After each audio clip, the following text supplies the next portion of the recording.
मंत्र पाठ। ओम सहना भवतु सहनौ भुनक्तु सह वीर्यं करवावहै तेजस्विनावधीतमस्तु मा विद्विषावहै। ओम शांति शांति शांति।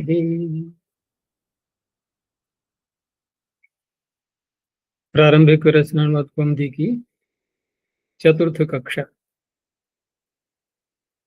पीछे हम द्वितीय अभ्यास देख रहे थे जिसमें कि जो 20 शब्द आते हैं उनको देख लिया था और उदाहरण के वाक्यों तक यहाँ तक पहुंच गए थे। पीछे कुछ पूछना है तो पहले उसको प्रश्न को देख लेते हैं और नहीं पूछना है तो आगे बढ़ते हैं।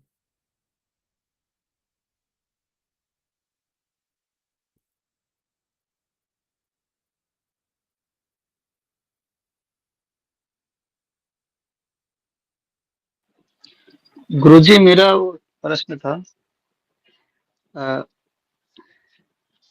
नमस्ते एवं नमस्कार, इनमें क्या कोई संधि हुआ है?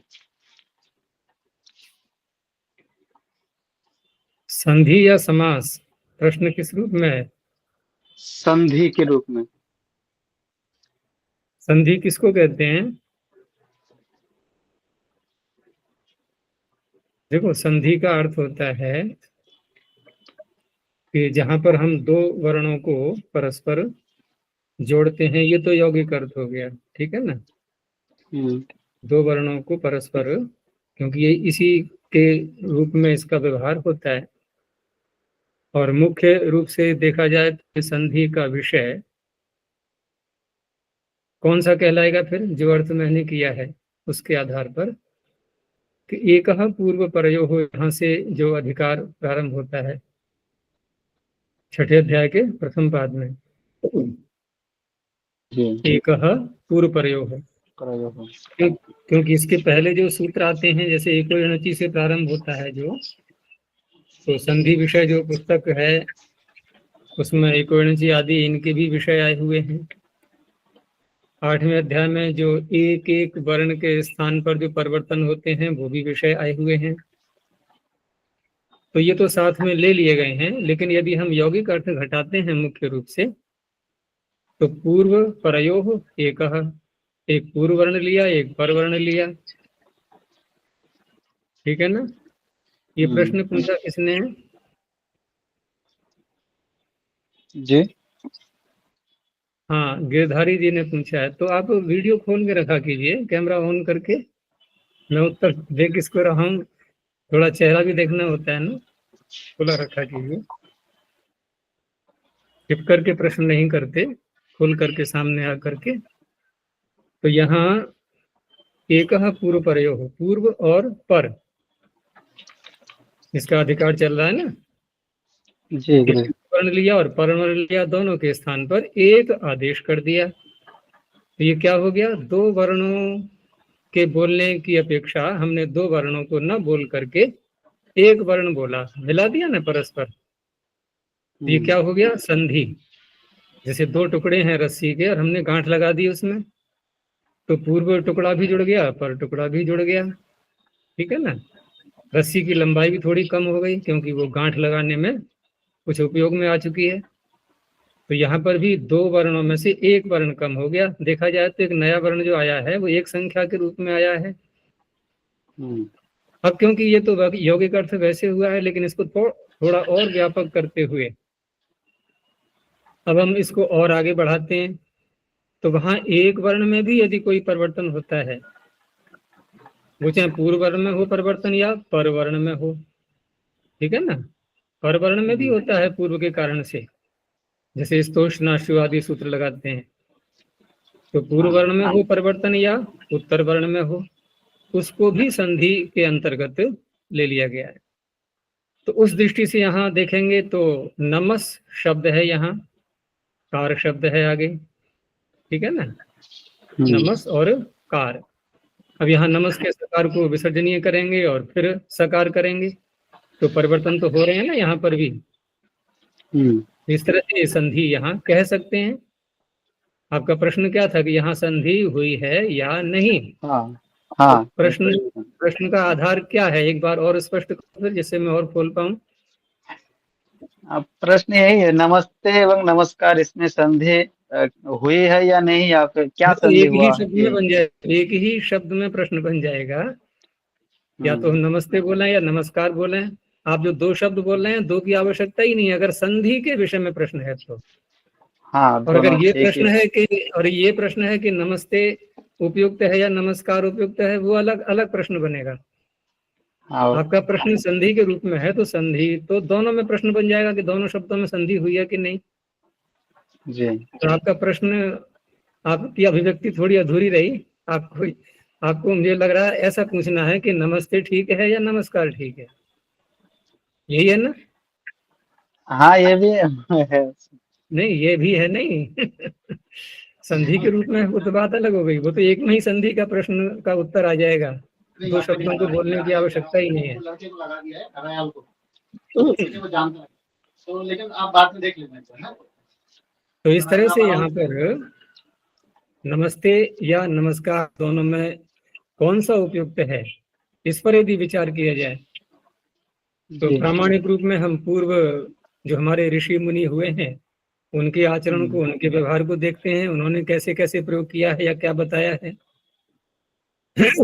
तो वाल्मीकि रामायण उठा के देख लीजिए आप, वहां भी नमस्ते शब्द आता है। वेद के मंत्रों में देखते हैं तो नमस्ते रुद्रमन्य भी। महर्षि दयानंद ने जहाँ विधान किया है, वहां परस्पर प्रातः काल या दिन में कभी भी जब प्रथम बार मिलन होता है एक दूसरे का, चाहे वो पति पत्नी हो या गुरु शिष्य हो या कोई भी हो, तो वहां नमस्ते शब्द का प्रयोग होता है।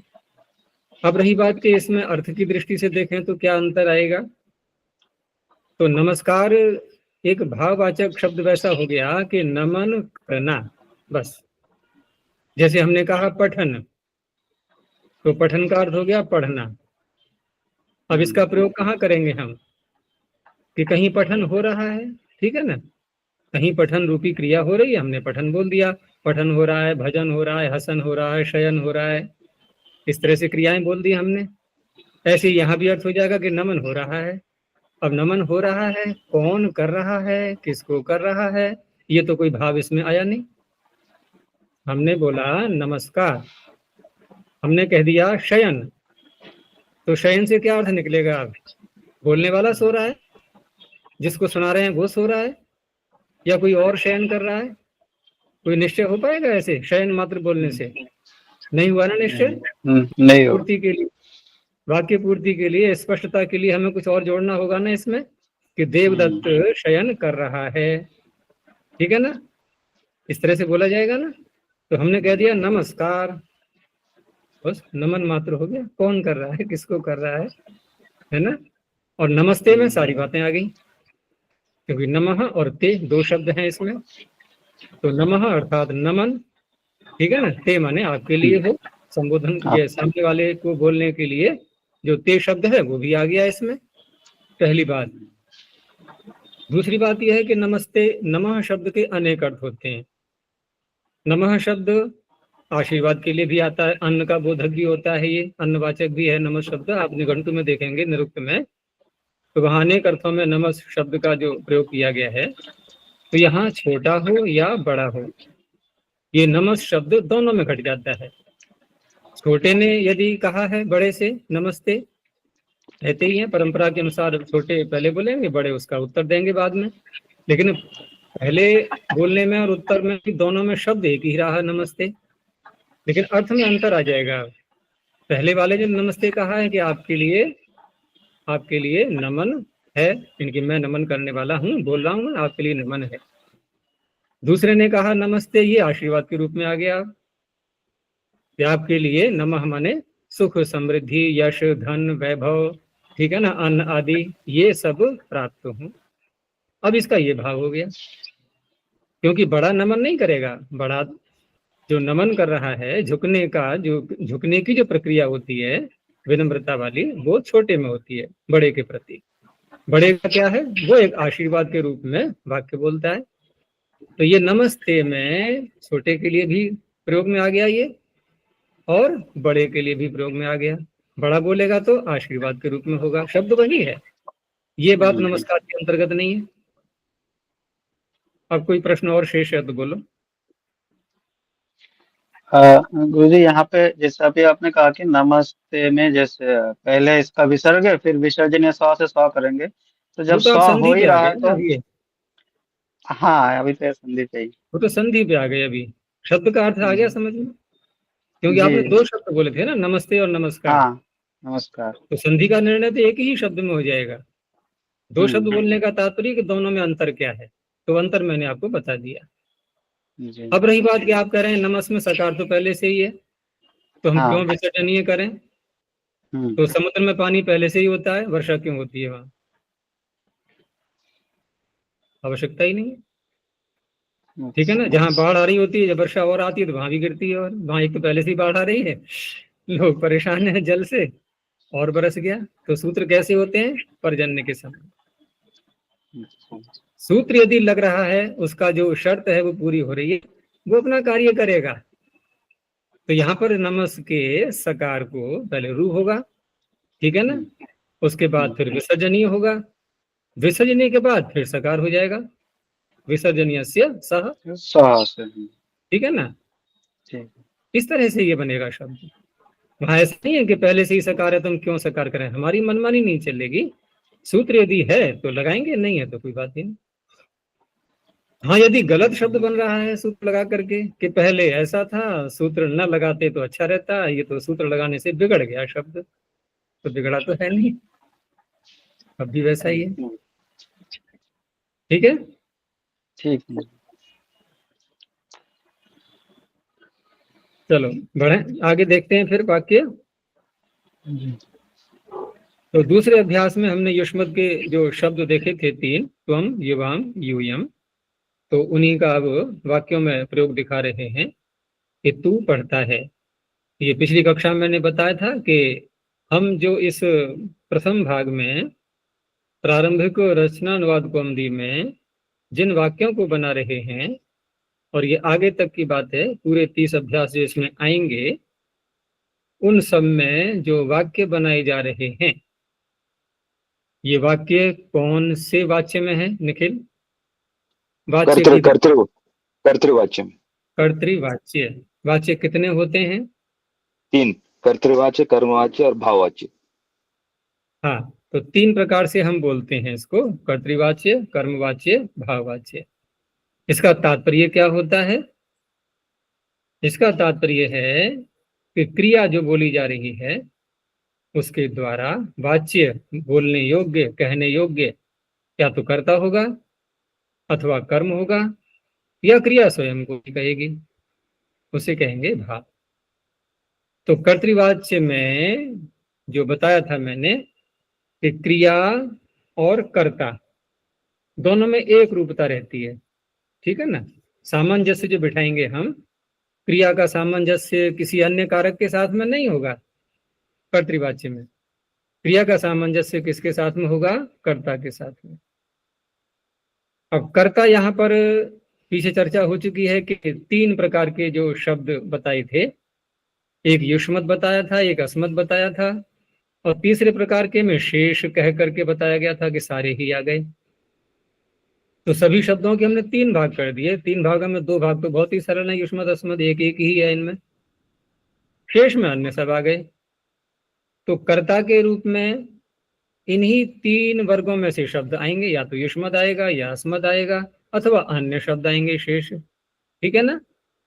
तो बहुत सरल प्रक्रिया है कि युष्मत या अस्मत आते हैं तो हम युष्मत के साथ में प्रथम पुरुष मध्यम पुरुष लगाएंगे, अस्मत के साथ में उत्तम पुरुष लगाएंगे, अन्यों के साथ में प्रथम पुरुष लगाएंगे। हो गया स्पष्ट। ये कर्तृवाच्य, क्योंकि हम कर्तृवाच्य में हैं अभी, हमें वहीं केंद्रित रहना है अभी, कर्म और भाव को छोड़ दो बिल्कुल। अब यहाँ वचन की बात आती है, तो वचन भी स्पष्ट मैंने कर ही दिया था कि कर्ता को जो बताया गया 3 वर्गों में, युष्मत अस्मत या अन्य शब्द, वह यदि एक वचन में है तो क्रिया भी एक वचन में आएगी। पुरुष का तो निर्णय हो गया ना, प्रथम मध्यम उत्तम। अब वचन का निर्णय, दो हैं तो द्विवचन में क्रिया आएगी, और दो से अधिक हैं वो तीन भी हो सकते हैं और तीन से अधिक भी हो सकते हैं, तो वहां क्रिया बहुवचन में आएगी। इस तरह से इस नियम को ध्यान में रखते हुए जब वाक्य बनाएंगे तो संदेह रहेगा ही नहीं कहीं पर। तो हम क्योंकि यहाँ युष्मद का प्रयोग कर रहे हैं तो क्रिया मध्यम पुरुष में आनी ही है। अब रही बात कि क्रिया में हम भिन्न भिन्न लकार भी लाते हैं। फिर क्रिया में केवल पुरुष और वचन इतना ही नहीं होता, लकार भी साथ में होते हैं, जो कि कर्ता में नहीं मिलेंगे ये, अर्थात नाम शब्दों में लकारों का व्यवहार नहीं होता। वहां लट लिट आदि प्रत्यय नाम शब्दों से नहीं आते, ये आख्यात से आते हैं, क्रिया से आते हैं। तो ये अतिरिक्त विषय यहां जुड़ा, धातुओं के साथ में ये लकारों वाला विषय अतिरिक्त जुड़ गया। तो अभी तो हम अधिक विस्तार में जा ही नहीं रहे, अभी तो हम लट लकार को लेकर के चल रहे हैं, ठीक है ना। आगे लकार बदलेगा तो वहां पर वो विषय आ जाएगा सामने। और लट लकार को हमने ये भी देखा कि ये वर्तमान काल में होता है। तो सारी बातें आ गई, उपस्थित हो गई सब पीछे की। तो इस तरह से वर्तमान काल का निर्णय हुआ, लट लकार का निर्णय हुआ, पुरुष का निर्णय हमने कर ही लिया, वचन का निर्णय कर लिया। अब तुम यहाँ पर जब बोलेंगे तो क्रिया स्पष्ट है कि मध्यम पुरुष और एक वचन की होगी, तो पठसी बन गया, ठीक है ना। अगले वाक्य में इन्होंने एक शब्द को और बढ़ा दिया, कर्ता के साथ साथ कर्म को भी जोड़ दिया। प्रथम वाक्य में कर्म नहीं था, ठीक है ना, एक ही कारक था और वह कारक था कर्ता। लेकिन दूसरे वाक्य में कर्ता भी है और कर्म भी है। क्रिया तो अनिवार्य होती है, क्रिया अनिवार्य होती है, और वाक्य कहते ही उसको हैं जिसमें क्रिया हो। क्रिया यदि नहीं है तो वाक्य नहीं है, वो वाक्य नाम नहीं बोलेंगे उसका। कोई कहे नहीं बिना क्रिया के भी वाक्य होते हैं। किसी से पूछा कि भोजनम कृतम, उसने उत्तर दिया आम, स्वीकारम बोलते हैं ना, आम अस्तु, हाँ जी कर लिया मैंने, स्वीकृति हो गई ना। तो कहाँ है क्रिया यहाँ पर? वाक्य तो हो गया, क्योंकि अर्थ का बोध हो गया, इसका अर्थ है वाक्य तो है। यदि अर्थ का बोध नहीं हो रहा है तो फिर वाक्य नहीं कहा जाएगा वो, और अर्थ का बोध हो गया तो वाक्य भी है, लेकिन क्रिया तो है नहीं।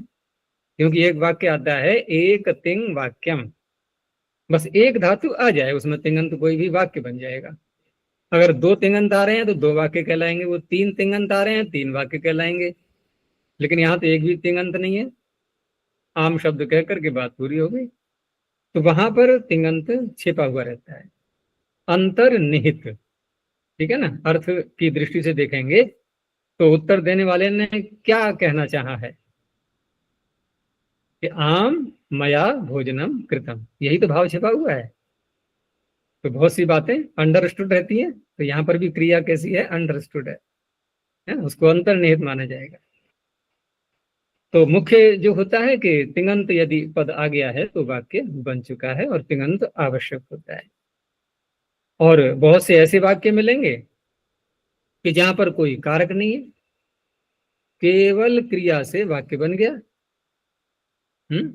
केवल क्रिया से वाक्य बन गया। उसी वाक्य को दोबारा बोलें कि त्वया भोजनम कृतम, उसने उत्तर दिया कृतम। अब कृतम देखा जाए तो क्रिया ही तो है एक प्रकार की, और तो कुछ उसने बोला नहीं है कारक के रूप में, कुछ भी नहीं है। तो यहां पर कारक छिपे हुए हैं, ठीक है ना। इस तरह से वाक्य बनते हैं। तो तू घर जाता है, त्वम गृहम, अब गृहम में तो कर्म है तो द्वितीया ही होनी है। लेकिन ये भी नियम सारे हमें पता होने चाहिए कि गृहम कर्म है, ये तो पता लगा कि कर्तुरीप से तमम कर्म, लेकिन द्वितीया है ये कौन सूत्र करेगा द्वितीया? तो कर्मणि द्वितीया सूत्र हर कारक के लिए अलग अलग सूत्र हैं। कर्म में द्वितीया का कर्मणि द्वितीया आगे आएगा, फिर बता देंगे। और ठीक है ना, कर्म में द्वितीया होती है। लेकिन कर्म संज्ञा भी अनेक सूत्र करते हैं, मुख्य तो वही है कर्तुरीप से तमम कर्म। क्योंकि कारक जो नाम रखे जाते हैं इनके लिए भी सब सूत्र बने हुए हैं। हम अपनी इच्छा से ऐसे कारक नहीं कर पाएंगे किसी को, कारण क्या है उसमें कारक का वो दिखाया जाता है। और यहाँ चतुर्थी भी कर सकते हैं गृहम में। आप में से किसी को पता है तो बता सकते हैं, चतुर्थी कर सकते हैं नहीं, और करेंगे तो कौन सा सूत्र लगेगा? नमः स्वस्ति स्वाहा स्वधालम विषयोगाच। तो यहाँ कौन सा शब्द है? नमः है, स्वस्ति है, स्वाहा है कि नहीं है। है? केवल चतुर्थी का प्रकरण चल रहा है, वहां से कोई भी सूत्र उठा लिया ऐसे ही, है ना? ठीक है ना, यही उत्तर देने की शैली होती है ना। कि प्रकरण चल रहा है, वहां से उठा लो कोई सा भी, हो सकता है जो है वो निशाना सही बैठ जाए। तो देखो, एक होता है कारक विभक्ति, एक होता है उपपद विभक्ति। आपने ये सूत्र बोला है तो उपपद विभक्ति का है। उपपद का तात्पर्य कि ये शब्द समीप में यदि आ जाएं, उपपद, उपमन समीप, समीप में आए हुए पदों के कारण से होने वाली विभक्ति, इसे क्या कहेंगे? उपपद विभक्ति। और कारक संज्ञा होकर के विभक्ति हो रही है उसमें, उसे कहते हैं कारक विभक्ति। जैसे परमेश्वराय नमः। अब परमेश्वर में जो, तो चतुर्थी कौन से कारक में आती है राघवेंद्र जी?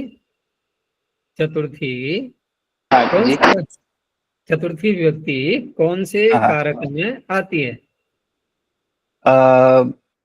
ये करण संप्रदान चतुर्थ संप्रदान। सूत्र है चतुर्थी संप्रदाने। जैसे कर्मणि द्वितीया है ना, ऐसे ही है चतुर्थी संप्रदाने। तो हम ये, अगर हमें गहराई से पता न हो तो हम कह देंगे कि परमेश्वराय नमः, यहाँ परमेश्वराय में चतुर्थी हो रही है तो ये संप्रदान हो गया, कह सकते हैं ना ऐसा? लेकिन नहीं, मैंने दो भेद बोले थे ना, एक होता है कारक विभक्ति, एक होता है उपपद विभक्ति। तो परमेश्वर यहाँ संप्रदान कारक नहीं है, ठीक है ना? संप्रदान कहते हैं जिसको कुछ दिया जाता है। संप्रदीयते अस्मै इति संप्रदान, कर्मणा यम अभिप्रैति ससंप्रदान। परमेश्वर को हम क्या देंगे? वो तो सबका स्वामी है ना। उसे हम क्या देंगे?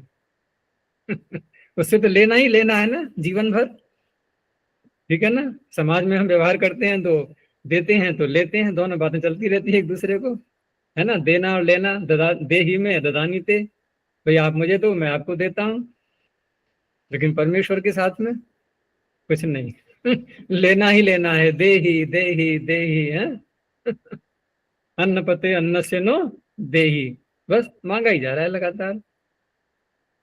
क्योंकि हमें अधिकार भी है, हमारी पैतृक संपत्ति किसकी होती है?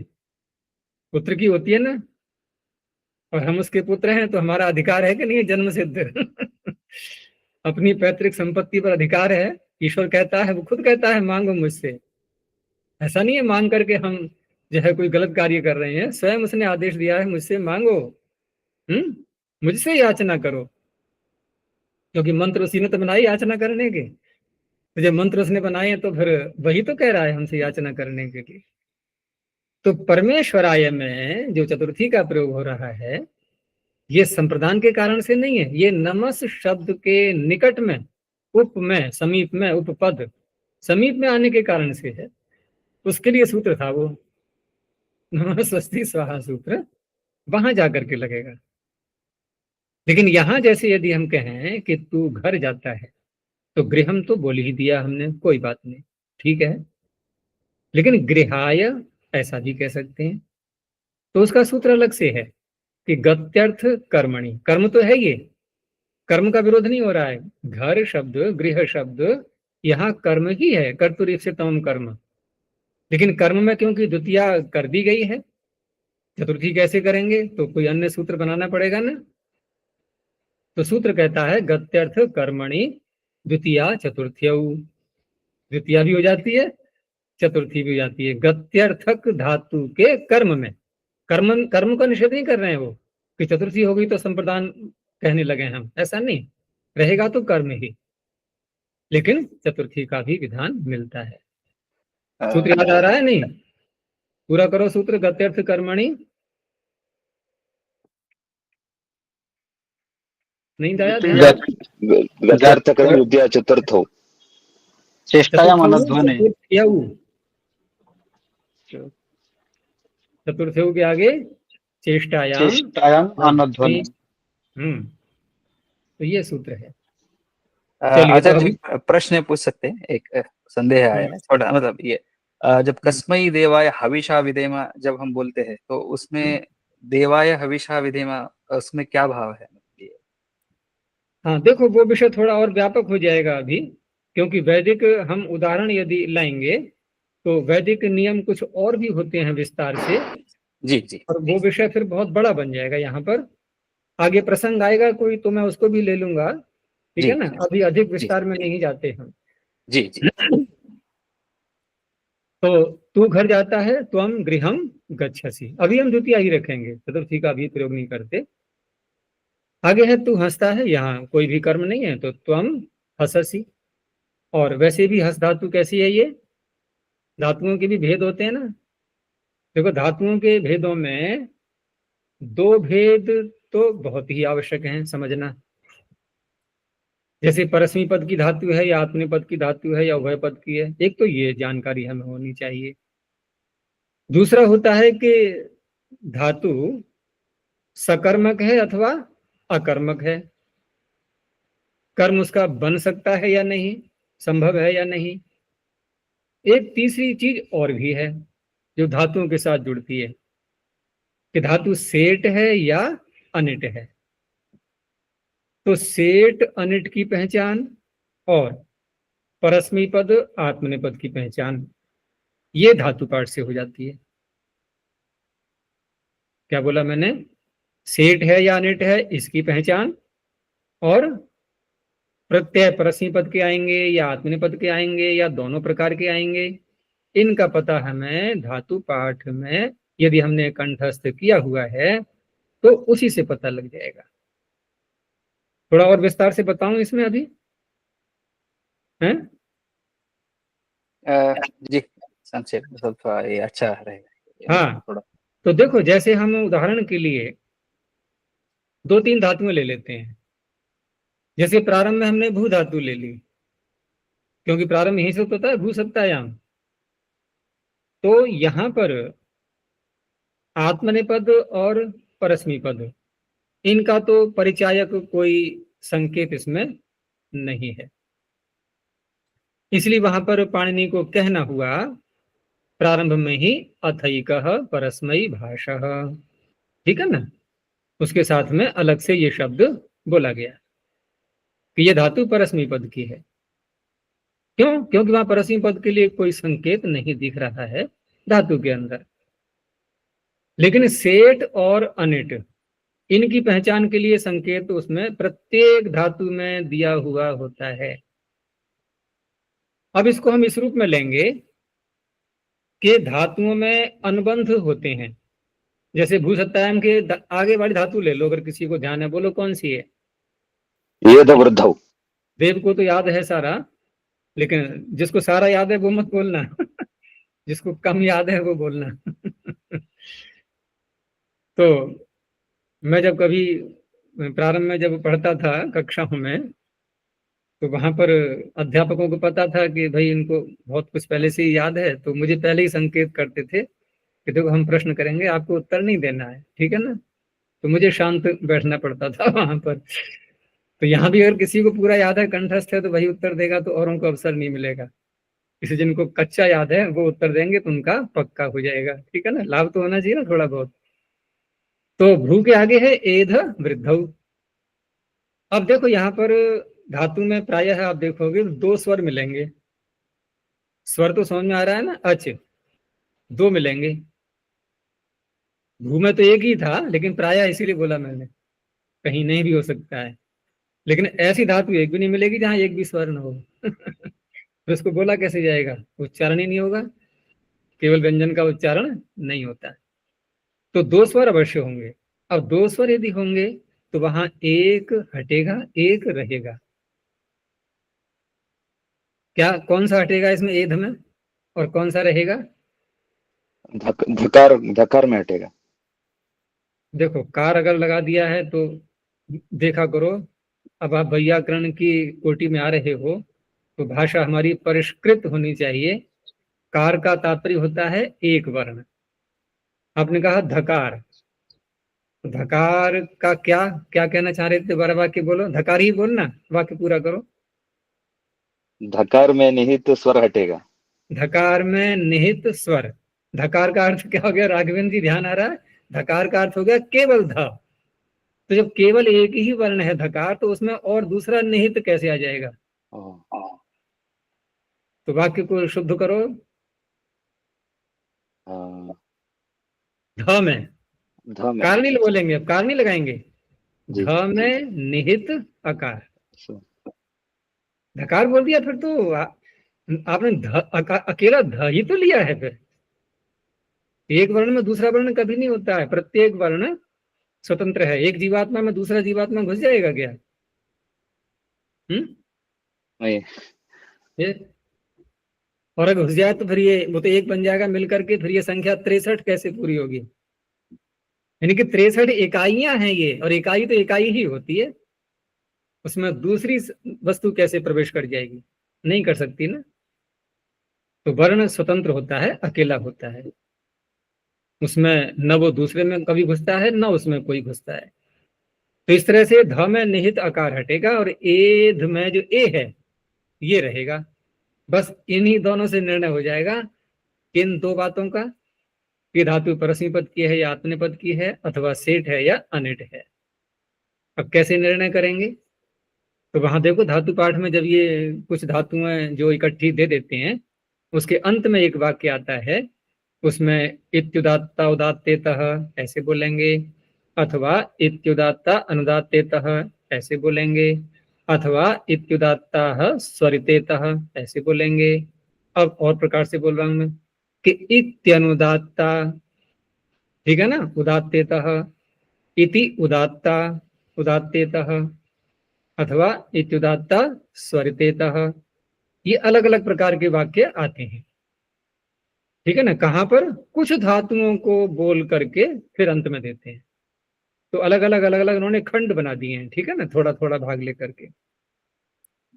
तो ये जो दो वाक्य आते हैं, तो हम एक वाक्य को ले लें किसी को कि इत्युदात्ता अनुदात्तेतः, हमने एध की दृष्टि से बोला है। ये यहाँ जो ये पूरी होंगे ना धातुएं जहां पर ये, वहां वाक्य आएगा इत्युदात्ता अनुदात्तेतः। अब यहाँ पहला वाला जो शब्द होता है इत्युदात्ता, ये उसको बोलता है जो स्वर रहता है। अब ये बातें बार बार नहीं बताऊंगा मैं, बहुत ध्यान से समझ लेना। जो स्वर रहेगा, जो हटेगा नहीं, उसको तो पहला शब्द बोलता है इत्युदात्ता या इत्यनुदात्ता। ये दो ही शब्द आएंगे यहाँ पर, उदात्त और अनुदात्त। तो हम इसको यूं भी कह सकते हैं कि जो स्वर धातु में विद्यमान रहता है वो या तो उदात्त होगा और दूसरा वाक्य, अथवा अनुदात्त होगा। स्वरित नहीं होगा वो, पहली बात ये हो गई। और जो हटेगा वो तीन प्रकार का हो सकता है, उदात्त, अनुदात्त, स्वरित। और जब किसी को हटाते हैं अनुबंध को, तो पहले क्या करते हैं, उसका एक नाम रखते हैं। किसी की फांसी होती है तो पहले किसी न्यायाधीश से दंड मिलता है ना, आदेश मिलता है तभी तो यहाँ भी एक नाम रखा जाता है उसका, और वो नाम रख गया तो समझ लो इसकी फांसी होने वाली है। तो वो नाम है उसका इत, ठीक है ना, और तस्य लोपः।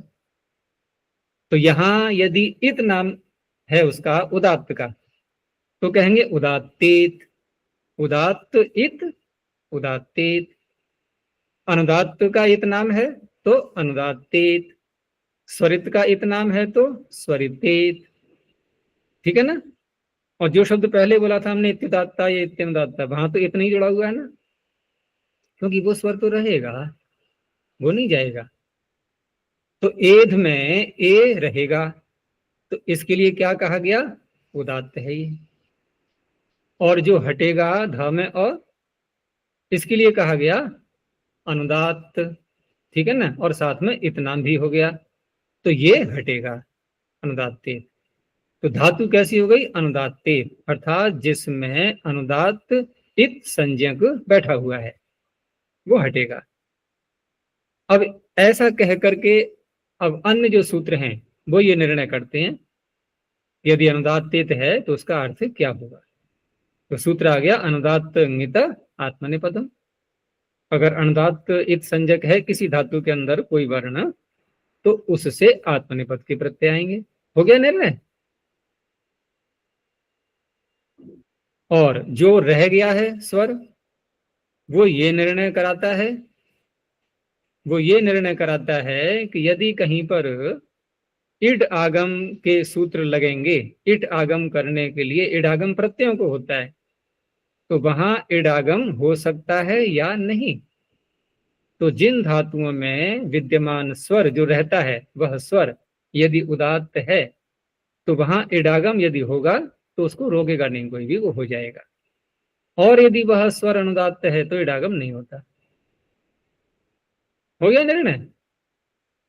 तो जो स्वर रहता है वो तो निर्णय कराता है इट होने का और न होने का। तो हम कहते हैं ये धातु सेठ है, ये अनिट है। और जो अनुबंध हट जाता है, जो स्वर हट जाता है, वो ये निर्णय कराता है कि धातु में कौन से प्रत्यय आने वाले हैं 3 प्रकारों में से, आत्मनेपद, परस्मैपद और दोनों प्रकार के एक साथ। तो इस तरह से उदात्तेत, अनुदात्तेत, स्वरितेत। एक चीज और थी सकर्मक अकर्मक, उनका निर्णय यहाँ धातु पाठ से नहीं होगा, उनके लिए फिर कुछ कारिकाएं दी हुई हैं, वो विषय कभी बाद में देखेंगे। और वैसे तो व्यवहार से पता लग जाता है, जैसे तू हंसता है, तो यहाँ यदि हम देखें खोजें तो हंसता है का कर्म क्या संभव है ढूंढना? होगा ही नहीं, मिलेगा ही नहीं। तो कोई भी कह सकता है सामान्य विचार करके भी कि ये धातु अकर्मक है, इसका कर्म नहीं बन सकता। ठीक है ना। अच्छा, अब जैसे जो मैंने कहा था अभी कि धातुओं में 2 स्वर होते हैं, एक जाएगा एक रहेगा और उससे निर्णय हो जाएगा। लेकिन बहुत सी धातुओं में एक ही स्वर होता है, जैसे भू थी तो वहां कहना पड़ा परस्मी भाषा। लेकिन सेठ है, ये इसका निर्णय हो जाएगा कि नहीं निखिल? भू धातु सेठ है या अनिट है, इसका निर्णय हो जाएगा कि नहीं धातु में विद्यमान स्वर? हो जाएगा, हो जाएगा। हो जाएगा तो क्या होगा? सेठ माने उसको या अनिट माने? सेठ माने। सेठ मानने के लिए क्या मैंने बताया था अभी कि जो विद्यमान स्वर है वो कैसा होना चाहिए, उदात्त या अनुदात्त? उदात्त। उदात्त। तो भू का उदात्त माना आपने? जी। भू का उदात्त है तभी तो कह पाओगे कि सेठ है ये। जी। अच्छा, तो भू का उदात्त है, ये वहां कहा है धातु पाठ में? देखो पूरा देखो, उदात्त भू सकता है, क्या लिखा है? क्या लिखा है? उदात्त परस्मै भाषा। हो गया निर्णय, नहीं हो गया? हो गया। अर्थात जो भू में ऊ है वो उदात्त है, और क्योंकि अनुबंध तो है नहीं उसमें, तो परस्मै भाषा अलग से कहना पड़ा साथ में। जी जी। एध में नहीं कहना पड़ेगा कि आत्मनि भाषा, नहीं कहना पड़ेगा जी, क्योंकि ध में जो आ है ये अनुदात्त है और वो इत संज्ञक है, वहां नहीं कहना पड़ेगा। अब तो बहुत कुछ बातें स्पष्ट हुई होंगी। स्पष्ट हो गया जी। अब रही बात कि एक ही स्वर है और एक और व्यंजन आ गया है अतिरिक्त, यानी कि 2 व्यंजन 1 स्वर। जैसे उदाहरण के लिए 2 व्यंजन कहें या 1 स्वर 1 व्यंजन कहें। जैसे एक धातु है इंग अध्ययने, अध्ययन करने अर्थ में आती है इंग धातु, इंग। तो इंग में ई स्वर पहले है, ngकार आगे है उसके, तो 1 स्वर है और 1 व्यंजन है। तो ngकार जो अंत में आया हुआ है ये इत संज्ञक है, अर्थात अनुबंध है ये, इसका लोप हो जाएगा। और लोप हो जिसका होता है वही निर्णय कराता है कि धातु से प्रत्यय कौन से आएंगे। जैसे यहाँ ध में अ हटा, उसने निर्णय करा दिया कि आत्मनेपद के प्रत्यय आएंगे। उधर ngकार हटा तो ngकार स्वर तो है नहीं, वो तो व्यंजन है। ठीक है ना। तो ngकार के लिए भी आत्मनेपद का सूत्र वही दोबारा बोलना है, अनुदात्त ङित आत्मनेपदम। नकार यदि इत संज्ञक है तब भी आत्मनेपद होता है, अनुदात्त इत संज्ञक है तब भी आत्मनेपद होता है। दो बातें हैं ना उस सूत्र के अंदर। तो ऐसे व्यंजन भी निर्णय कराते हैं अनुदात्त तो उसका, आत्मनेपद का, परस्मी पद का और उभय पद का। तो कुल मिलाकर के हम ये कह सकते हैं कि जो अनुबंध आते हैं वो निर्णय कराते हैं आत्मनेपद, परस्मी पद, उभय पद का। वो अनुबंध चाहे स्वर के रूप में हो अथवा व्यंजन के रूप में हो। और जो स्वर रहता है और वो अनिवार्य है रहना, बिना स्वर के धातु होती ही नहीं, वो निर्णय कराता है कि धातु सेठ है या अनिट है। अब तो बहुत सी बातें हो चुकी होंगी, थोड़ा आगे बढ़ लेते हैं, ठीक है ना। और थोड़ा विस्तार कभी फिर हो जाएगा प्रसंग के अनुसार। तो तू हंसता है, त्वम हंससी, मध्यम पुरुष ही बोलेंगे हम। तू राज्य की रक्षा करता है। अब हिंदी में देखो, राज्य की देखते ही हमारा ध्यान कहाँ जाएगा कि षष्ठी विभक्ति आनी चाहिए, वहीं ध्यान जाएगा। काके की, रारेरी, ये देखते ही, क्योंकि हम सब लोग हिंदी से हिंदी के अभ्यस्त हो गए हैं तो ध्यान वहीं पहुंचेगा सीधा। लेकिन वैसे देखें तो रक्षा करना, ये एक धातु लेंगे हम। हाँ, रक्षा की संस्कृत अलग से यदि बनाएंगे हम और करता है का करोती या करोशी अलग से बोलें, तब तो जो बात मैंने कही वही हो जाएगी फिर। तो कैसे बनेगा वाक्य? त्वम राज्यस्य रक्षाम करोषि, हो गया नहीं? जी राज्य में षष्ठी आ गई कि नहीं आ गई? आगे। लेकिन वहां रक्षा को हमने अलग से बोला और करता है ये क्रिया अलग से बोली, करोषि। तो करोषि का कर्म हो गया रक्षा और राज्य हो गया उसका, ये षष्ठी बनेगी अब, राज्य की रक्षा, ठीक है ना। लेकिन यदि रक्षा करना एक ही धातु मिल जाए इसकी हमें, जिससे पूरा अर्थ निकल आए रक्षा करने का, तो धातु रक्षा है विद्यमान। अब जब रक्षती रक्षसी बोलेंगे हम मध्यम पुरुष में, तो उस अवस्था में अब राज्य में षष्ठी नहीं हो सकती, अब राज्य बनेगा कर्म उसका। तो त्वम राज्यम रक्षसी, हो गया स्पष्ट। तू सत्य बोलता है, तो तू सत्य बोलता है में त्वम, और सत्य क्या है? ये कौन सा कारक है? कारक की पहचान अवश्य करते जाना प्रत्येक वाक्य में। कौन सा कारक है सत्य? कर्म। कर्म। वो अलग बात है कि सत्य शब्द नपुंसक लिंग में प्रयोग में आता है, तो नपुंसक लिंग के जो रूप होते हैं ना, प्रथमा व्यक्ति में और द्वितीय व्यक्ति में एक से होते हैं। तो प्रथमा में भी सत्यम बनेगा और द्वितीय में भी सत्यम बनेगा। लेकिन यहां हम क्या मानेंगे? द्वितीय का एक वचन। तो त्वम सत्यम वदसी, ठीक है ना। तू क्या कहता है। अब यहाँ क्या के लिए हम जो अव्यय के रूप में किम शब्द आया था उसको बोल सकते हैं, और कोई आग्रह करे कि नहीं हम तो किम शब्द का रूप ही चला करके बोलेंगे, तब भी कोई आपत्ति नहीं है। तो वहां क्या छिपा रहेगा? जैसे तू क्या कहता है, यदि हम अव्यय बोलते हैं तो वाक्य का अर्थ होगा कि कौन सा शब्द बोलता है, ठीक है ना। और अगर हम किम शब्द का रूप चला करके बोलेंगे तो वहां पर फिर ये द्वितीय का एक वचन आएगा, कर्म बनेगा फिर ये, और वहां अर्थ छिपा होगा इसमें कि क्या कहता है, यानी कि किम वचनम, ठीक है ना। कोई साथ में छिपा हुआ शब्द है कि कौन सा वचन कहता है, तो वचनम का बन जाएगा विशेषण। तो कभी कभी होता है केवल विशेषण को बोल देते हैं, विशेष्य नहीं बोलते। जैसे पीछे आया था सह पठती, वह पढ़ता है, तो सह ये विशेषण है या विशेष्य है या एक सामान्य शब्द है? जैसे देवदत्त पढ़ता है, तो देवदत्त विशेषण है क्या किसी का? लग रहा है? देवदत्त पढ़ता है, देवदत्तः पठति, तो देवदत्त विशेषण है क्या? नहीं, सामान्य शब्द है देवदत्त।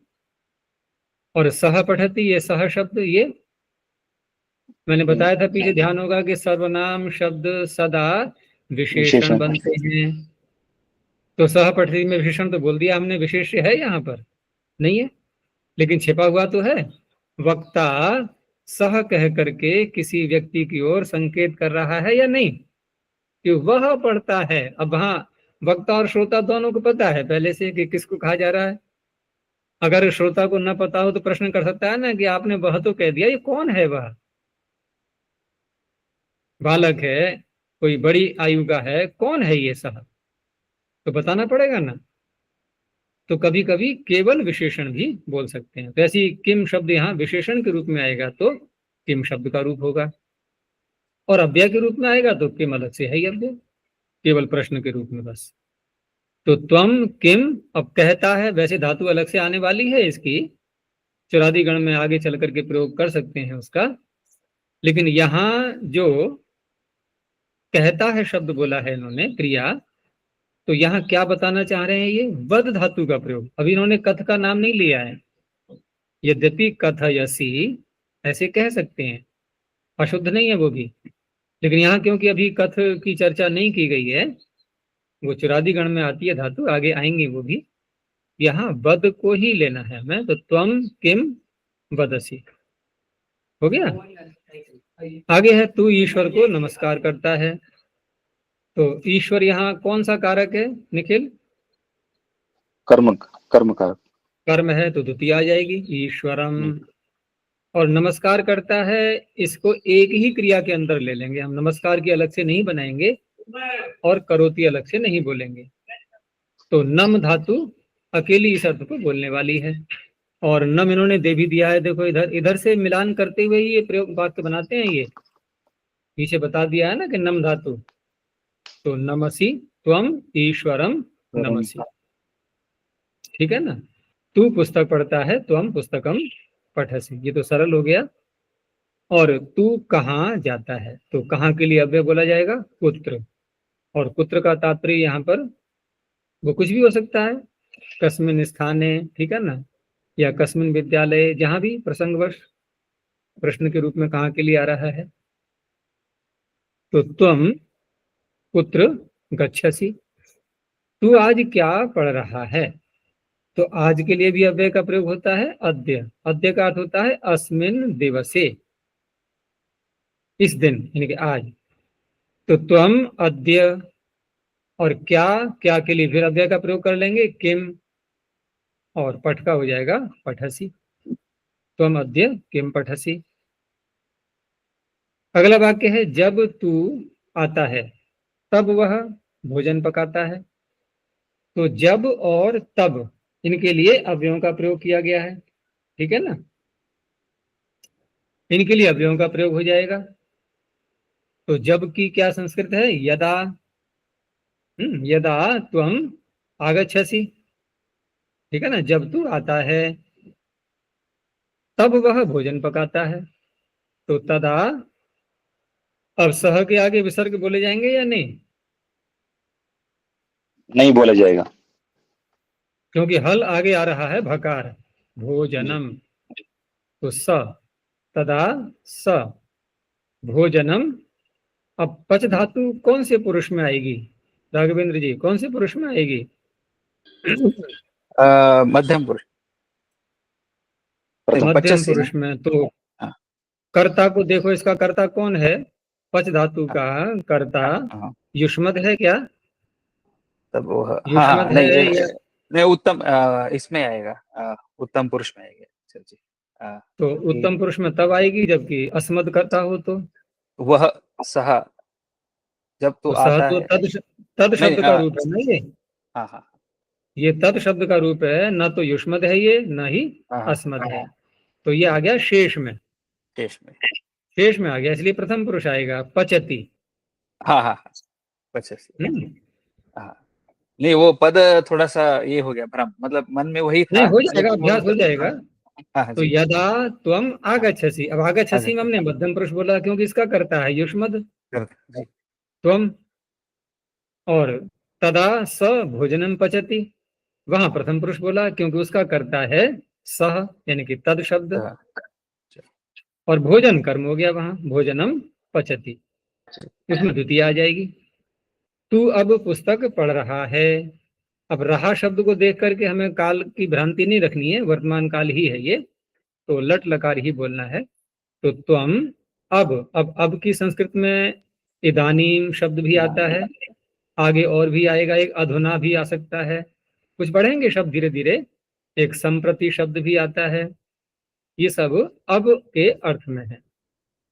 तो त्वम इदानीम पुस्तकम पठसी, तो यहां तक के जो वाक्य हो गए ये तो हो गए एक वचन के सारे, ठीक है ना। हमने क्रिया जो मध्यम पुरुष में बोली है सर्वत्र, वो एक वचन में बोला है।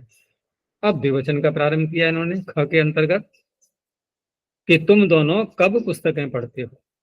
अब तुम दोनों में तुम तो बोलेंगे नहीं, अब बोलेंगे युवाम, ठीक है ना, युवाम। और कब का बता ही दिया, कदा। अब पुस्तकें हिंदी में जैसे बहुवचन बोलते हैं उस प्रकार से ये शब्द आ रहा है, पुस्तक और पुस्तकें। अब हिंदी में द्विवचन तो होता नहीं है, द्विवचन होगा तो द्विशब्द, दो शब्द साथ में बोलना पड़ेगा, तो यहाँ पर फिर बहुवचन को ही माना जाएगा ना। अब तो बहुवचन को मानेंगे तो, लेकिन पढ़ने वाले दो हैं। तुम दोनों, तो एक एक पढ़ेगा, एक दूसरा व्यक्ति पढ़ेगा। ऐसा तो है नहीं कि एक एक को पढ़ रहा है, एक दो पुस्तकों को पढ़ रहा है एक साथ। तो कोई आपत्ति नहीं है अगर कोई बहुवचन प्रयोग कर भी दे, तो कोई ज्यादा समस्या नहीं है, लेकिन संगति लगाने के लिए हम यहाँ द्विवचन ला सकते हैं कि युवाम कदा।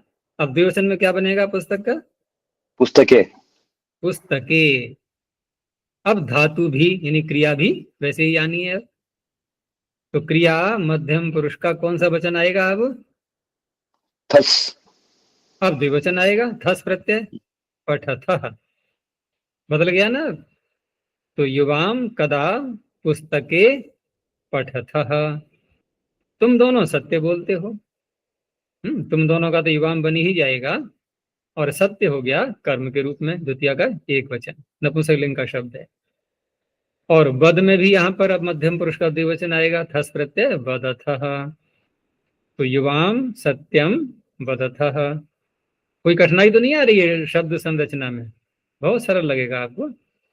और तुम दोनों क्या कहते हो, यहाँ भी हम वद का ही प्रयोग करेंगे, अभी धातु इन्होंने नहीं बदली है तो हम भी नहीं बदलेंगे, इन्हीं के अनुसार चलेंगे। तो युवाम किम वदथः, क्योंकि युवाम है ना कर्ता, कर्ता के अनुसार ही क्रिया रहनी है। ये लिख लेना, ठीक है ना, कॉपी में बाद में पढ़ने के बाद इनको लिख भी लेना, और फिर भी कोई संदेह रहता है तो अगली कक्षा में उसको पूछ लिया करो। आगे है, तुम दोनों राजा की रक्षा करते हो। तो पहले वहां एक वचन में था तू राज्य की रक्षा करता है, वैसा ही है ये, अब केवल द्विवचन में बदल देना है इसको। तो युवाम, वहां राज्य था, यहाँ है राजा। तो वैसे तो राजन शब्द भी स्वतंत्र है एक, राजा के पर्यायवाची बहुत होते हैं, उसमें राजन शब्द भी है एक, लेकिन उसके रूप तो अभी आई नहीं है हमारे सामने। हमारे लिए इन्होंने जो बताया है कि राजा को नृप शब्द के रूप में बोलना है, तो वैसा ही बोलेंगे हम अभी। इन्होंने दिया है ना इधर नृप शब्द, पीछे आ चुका होगा शायद प्रथम अभ्यास में, क्योंकि अब जो जो आगे बढ़ेंगे ना तो पीछे के अभ्यास के शब्द भी आते जाएंगे। देखो पीछे दिया हुआ है नृप राजा, है ना, वहां से लिया इन्होंने ये। तो वाक्य बन जाएगा युवाम अब यह नृप का क्या बनेगा कर्म में, द्वितीय के एक वचन में नृपम, नृपम, ठीक है ना, नृपम। राजा एक ही है, रक्षा करने वाले दो हैं। तो युवाम नृपम, अब क्रिया तो युवाम के अनुसार होगी ना, नृप के अनुसार नहीं होगी, कर्ता से हमें सामंजस्य रखना है। तो रक्षथः मध्यम पुरुष आएगा, द्विवचन। तुम सब, अब ये बहुवचन के वाक्य हैं थोड़े से, कि तुम सब विद्यालय जाते हो, तो तुम सब का फिर यूयम का प्रयोग करना होगा यहाँ, त्वम युवाम यूयम। विद्यालय यहाँ फिर कर्म हो गया, द्वितीय का एक वचन आएगा विद्यालयम। और जैसा मैंने बताया था आगे चल करके जब विस्तार होगा थोड़ा, तो विद्यालयाय भी कह सकते हैं, है ना, गत्यर्थ कर्मणि द्वितीया चतुर्थी को तो याद रहेगा सूत्र ये। तो यहाँ विद्यालयम यूयम विद्यालयम। अब क्रिया कैसे बोलेंगे हम, क्योंकि यूयम बहुवचन बोल दिया है हमने कर्ता, तो क्रिया भी बहुवचन में आएगी। पुरुष तो मध्यम ही रहेगा, क्योंकि हम युष्मद से बाहर निकले ही नहीं है अभी, सारे मध्यम पुरुष के ही वाक्य हैं ये सब। तो पठसी नहीं, क्या था, गम धातु, तो गच्छसी, गच्छथः, गच्छथ, बहुवचन में क्या बनेगा, गच्छथ। तो यूयम विद्यालयम गच्छथ। द्विवचन में बहुवचन में अंतर कितना है, केवल विसर्जनीय नहीं रहता है बहुवचन में बस, क्योंकि वहां थस प्रत्यय है और बहुवचन में है थ प्रत्यय, इतना ही अंतर है। तुम सब हंसते हो, तो यूयम हसथ। हिंदी में जो है ना, ह के ऊपर हम अनुनासिक या अनुस्वार लिख देते हैं, लेकिन मूल संस्कृत में धातु है उसमें अनुनासिक अनुस्वार कुछ भी नहीं है, हस है, हस। हिंदी में क्या बोलते हैं, हंस, हाँ, अनुनासिक लगा देते हैं ना।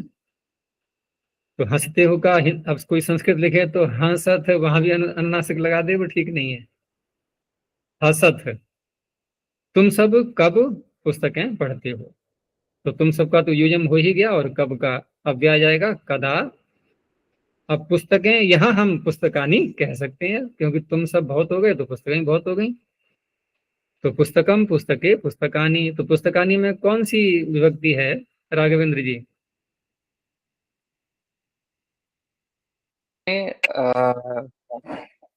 अ, तृतीय विभक्ति, प्रथमा विभक्ति बहुवचन, प्रथमा व्यक्ति पुस्तकानि, है।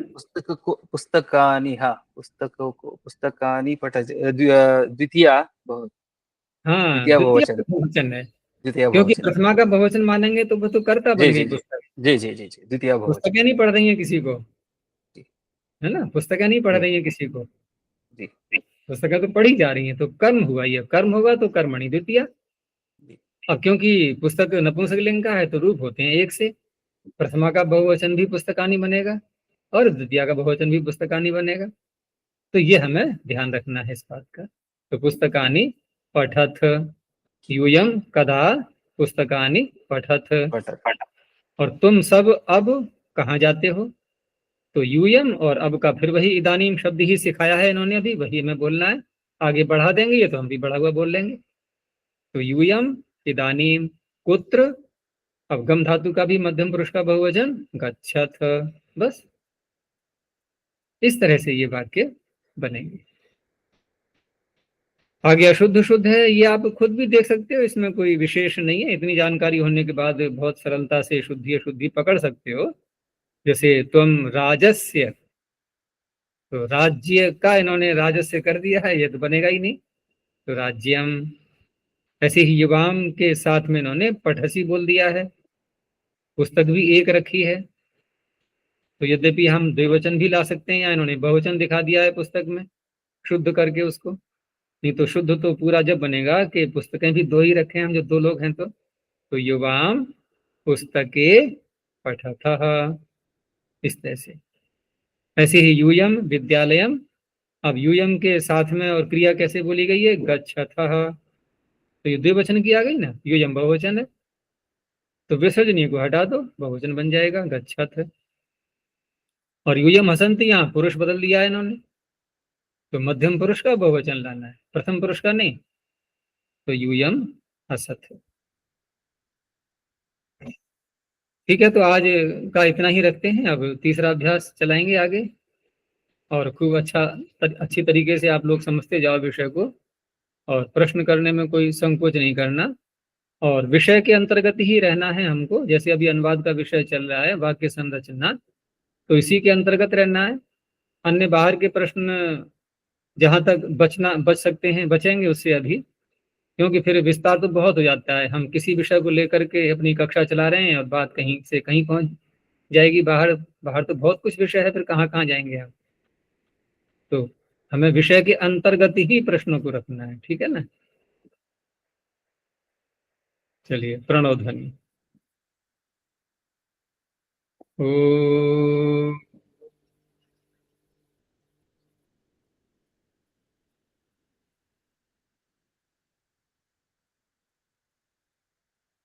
ओ